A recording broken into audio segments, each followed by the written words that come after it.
1988 সালের 18 এপ্রিল একটি সাধারণ দিনের যাত্রা যখন পরিণত হলো ভয়ঙ্কর দুঃস্বপ্নে। আজ আমরা জানাবো আলোহা এয়ারলাইন্স ফ্লাইট 243-র ভয়ঙ্কর ঘটনার প্রতিটি মুহূর্ত, যখন মাঝ আকাশে বিমানের ছাদ উধাও হয়ে গিয়েছিল।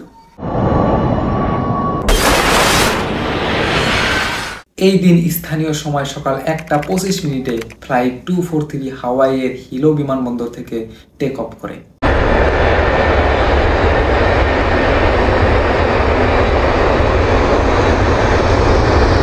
এই বিমানের গন্তব্যস্থান ছিল হনলুলু। যাত্রায় মোট 90 জন আরোহী ছিলেন, যার মধ্যে 5 জন ক্রু মেম্বার ছিলেন এবং 85 জন যাত্রী ছিলেন।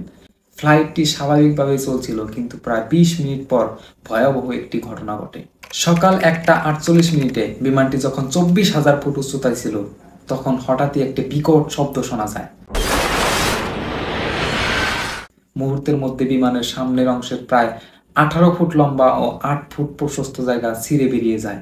সেই খোলা অংশ দিয়ে যাত্রীরা দেখতে পায় নীল আকাশ এবং সঙ্গে সঙ্গে কেবিনের চাপ কমে যায়। এই ঘটনায় কেবিনে প্রচন্ড পরিমাণে বাতাস ঢুকতে থাকে এবং সেই মুহূর্তে ক্লারিবেল সিবি ল্যান্সিং নামের একজন প্রধান কেবিন ক্রু সদস্য সেই খোলা আকাশ দিয়ে বাইরে ছিটকে পড়েন। এই ঘটনার পর কেবিন জুড়ে চিৎকার এবং আতঙ্কের পরিবেশ তৈরি হয়। যাত্রীরা একে অপরকে জড়িয়ে ধরে রাখে। এই পরিস্থিতিতে পাইলট রবার্ট সনস্টেইন এবং কো পাইলট মডেলিন মেরি টমকিন্সের দারুণ দক্ষতা এবং সাহসের পরিচয় দেন। অবস্থা বুঝে পাইলটরা দ্রুত বিমানের উচ্চতা কমাতে শুরু করেন এবং 13,000 ফুট উচ্চতায় নামিয়ে আনেন, যাতে যাত্রীদের অক্সিজেনের অভাব না হয়। একই সময়ে বিমানের সামনের অংশ অর্থাৎ ককপিট থেকে রেডিও যোগাযোগ ব্যবহার করে পাইলটরা জরুরি ল্যান্ডিং এর জন্য কাছাকাছি কাহুলু এয়ারপোর্টে যোগাযোগ করেন। ঠিক 1:58 দুর্ঘটনার প্রায় 10 মিনিট পর বিমানটি কাহুলু এয়ারপোর্টে ইমার্জেন্সি ল্যান্ডিং এর জন্য প্রস্তুতি নিতে শুরু করেন।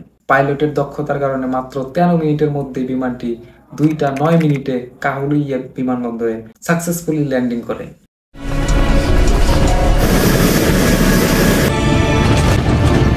বিমান অবতরণের পরপরই জরুরি মেডিকেল টিম দ্রুত যাত্রীদের উদ্ধার করেন এবং আহতদের চিকিৎসা দেন। এই ভয়াবহ দুর্ঘটনায় একজন ক্রু সদস্যের মৃত্যু হলেও অবাক করার মতো বিষয় হলো বাকি যাত্রীরা গুরুতর আঘাত ছাড়াই বেঁচে যান। পাইলট এবং ক্যাবিন ক্রুদের দৃঢ় সাহসিকতা এবং দ্রুত সিদ্ধান্তের জন্য যাত্রীদের প্রাণ বাঁচানো সম্ভব হয়েছিল। এই ঘটনার তদন্তে উঠে আসে যে বিমানের এই বোয়িং 737 মডেলের বডিতে ক্ষুদ্র ক্ষুদ্র ফাটল ছিল, যেগুলো সময়ের সাথে সাথে বড় হতে থাকে। দীর্ঘদিনের সেবা ও পর্যাপ্ত রক্ষণাবেক্ষণের অভাবে এই ফাটলগুলি অল্প সময়ের মধ্যেই বড় আকারে ধারণ করে। বিমানের ধাতব অংশে এই মাইক্রো ক্র্যাকগুলো ঠিকমতো পরীক্ষা বা মেরামতি করা হয়নি, যা পরে এই ভয়াবহ দুর্ঘটনার কারণ হয়। এই ঘটনা থেকে বিমান যাত্রীদের নিরাপত্তা বাড়ানোর ব্যাপারে নতুন নীতিমালা তৈরি করা হয় এবং নিয়মিত রক্ষণাবেক্ষণ ও পরীক্ষা আরও কঠোর করা হয়। আজকের দিনে বিমানের নিরাপত্তা ব্যবস্থা উন্নত হওয়ার পেছনে এই ধরনের ভয়ঙ্কর দুর্ঘটনা থেকে নেওয়া শিক্ষা বিশেষ ভূমিকা পালন করেছে।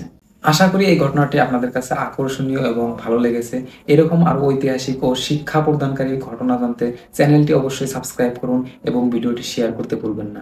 আর যদি ভিডিওটা ফেসবুকে দেখে থাকেন তো অবশ্যই পেজটাতে ফলো দিয়ে রাখবেন। ধন্যবাদ।